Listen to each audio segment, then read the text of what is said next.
Sadhbh is definitely my coolest character.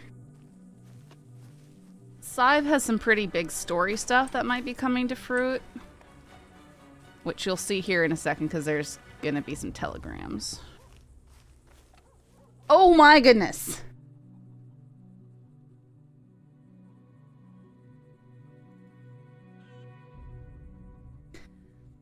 It's hard to believe me or even understand.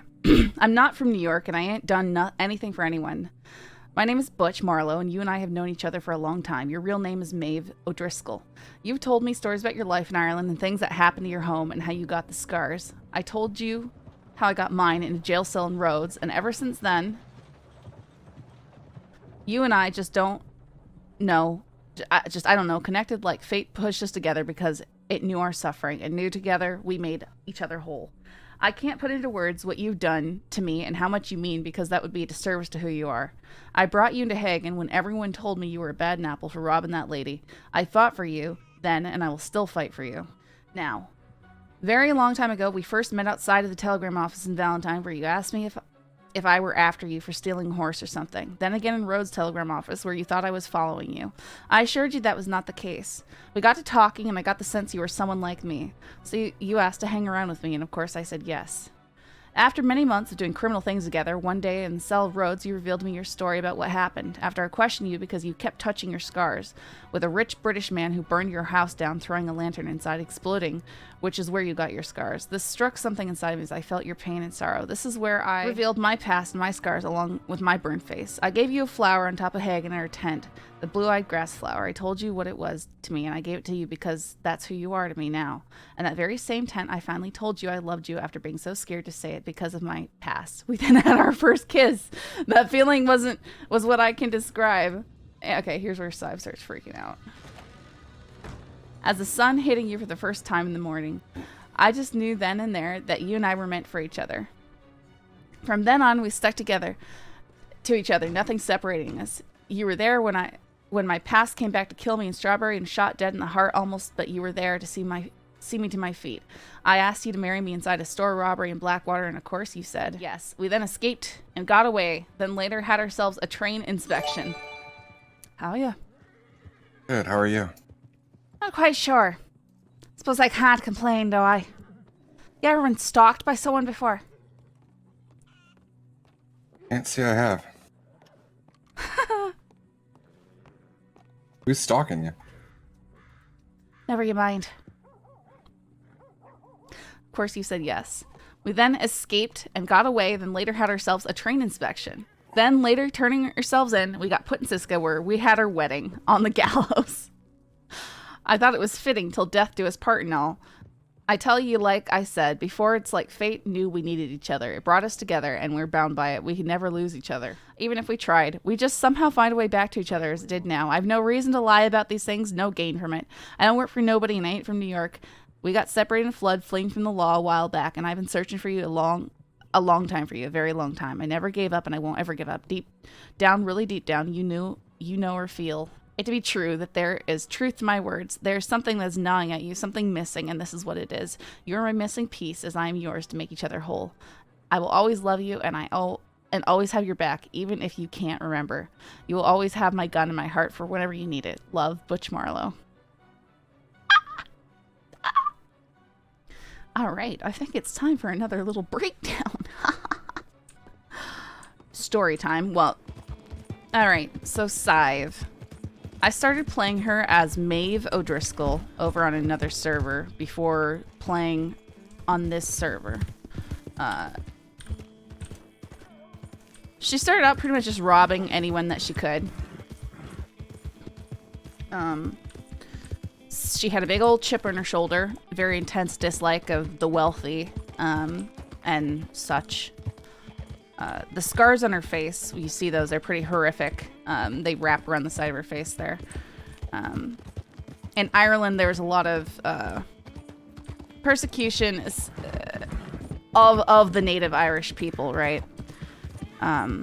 There was famine, so she was born so that she was about 11 years old during the last potato famines in Ireland. And at that time, the Irish farmers sharecropper types, they could not afford to pay their rents on the land, and the landowners could make more money selling them to the English, renting the English for their cattle and stuff. So a lot of Irish farmers were forced out of their homes, and some of these were homes that they had been in, generationally for over 100 years. They're stone houses with thatch or turf roofs that could catch fire. And one of the ways that, if people wouldn't leave, they would literally burn the roofs off these houses to force them to leave. And so Sadhbh's story is, of course, her family was refusing to leave, and she was in the house with her mother and her sister when the constabulary began burning the roof. They threw lanterns in through the windows and set things on fire. She watched her mother and her sister burn to death, and she got hit in the face with glass and burning fuel herself. So she grew up from the tender age of 11 with these horrific scars on her face, and being poor, it's not like she could get good medical care, so there was infections and all sorts of stuff that left her pretty disfigured on the side of her face. And so she's had that chip on the shoulder for what was done to her family, and just that general feeling of complete lack of self-worth based off of those scars. Basically, she believes she's not worthy of being cared for, and she never will be. And she's hurting, so she's just going to take what she can and forget what anybody thinks. Moved to New York a few years after that with her father. I think, she just generally had a rough life there. Resorted to crime to survive, and ended up bouncing from place to place until she ended up in the world of Red Dead, really. So that's just the backstory for the character, right? Furthermore, the character had a time on another server where, she started off robbing people and stuff, and got retribution for that. But Butch Marlowe was someone who had actually lost his family in fire. His old gang came and burned his family to death in a house in front of them. And he eventually shared that story with Maeve, with Sadhbh. And, they connected over that loss.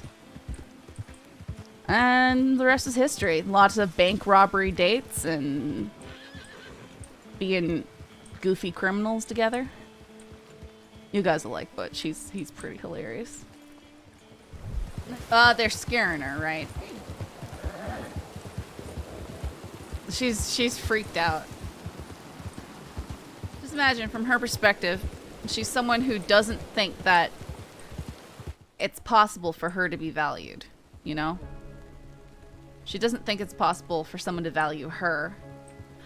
And then she gets a bunch of telegrams like that from someone who's obsessing over her. The gut reaction is not to trust something like that. But he knows a lot of stuff he shouldn't know. So if you don't believe yourself to hold any value, and you see someone else suddenly thinking that you have a lot of value, you're gonna assume that they're just lying to you or trying to trick you or something. It's hard to look at it any other way. We're gonna have to have some face-to-face for it to really sink in for her. I'm hoping that he'll play a little bit more, and he'll kidnap her or something like that, just to talk, because that'd be lots of fun, obviously. But he's right. Sherry knows there's something wrong, something that's freaking her out, and she hasn't been able to put a finger on it. But it's hard because Sadhbh hasn't RP'd with anyone on a deeper level for a while. So it's hard for me as an RPer to get back into it. Hopefully we'll have that opportunity soon enough. She's not going to go around, displaying her inner turmoil to everyone if she can help it. She's got to keep up those shields. Be untouchable. Or try to be. Yep, she has no reason to open up to anyone at the moment, correct. That's not how you survive. What would be really good if Bridger did come back and she started talking. She's like, what do I make of this? I don't understand. He's told me all this stuff. And freaking out. Well, not even that. She had run into Butch. So she ran into Butch. And that touched something in her mind. You know, there's a familiarity. Yeah, I think there could be it could be something interesting if Bridger somehow got involved. I just wouldn't want him to kill Butch over a misunderstanding, you know? You got shot. But I'm sure his reaction would be, you know, like, this guy's clearly crazy. He's stalking you. We should kill him. That's what I would assume Bridger's reaction would be.